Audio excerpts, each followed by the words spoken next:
నమస్తే అండి. నా పేరు ప్రసాద్. హైందవ శక్తి హిందూ సంస్థ. బ్రిడ్జి కింద సమాధి ఒకటి కట్టారని సోషల్ మీడియాలో వచ్చింది. అవును ఇది మీరు ఫారెస్ట్ రేంజ్ ఆఫీసర్ కదండి? అవును.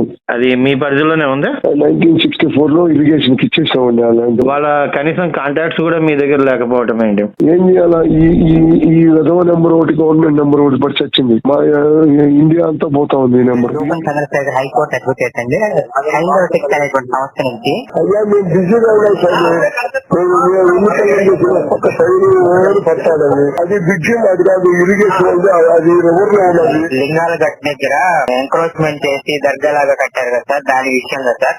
లింగాల గట్టు అని మీకు ఇండిపెండెంట్ తర్వాత మళ్ళీ 10 కిలోమీటర్లు అది బ్రిడ్జి కింద ఉంటుంది. మీ పరిధి అయితే కాదు.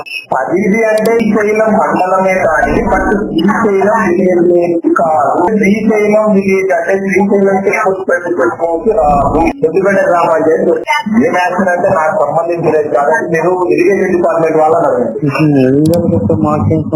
ఇరిగేషన్ డిపార్ట్మెంట్ మీకెందుకే వస్తుందని చెప్పారు సార్. అందుకని ఇరిగేషన్ ఇప్పుడు లేదు కదా, మొత్తం వాళ్ళకి ఇచ్చేసాం కదా.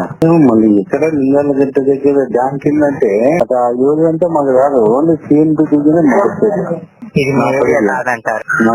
లింగాల గట్టు దగ్గర డ్యామ్ కింద దర్గా ఇష్యూ ఉంది కదా సార్, దాని సంగతి ఏమైంది సార్? బిల్డింగ్స్ ఎగ్జిక్యూటివ్ ఇంజనీర్ ఉంటారండి, వాళ్ళ జ్యూరిడిక్షన్ లోకి వస్తుంది. ఇప్పుడు మీరైతే యాక్షన్ తీసుకోవడానికి మీ పరిధి ఏం కాదంటారా? కాదండి.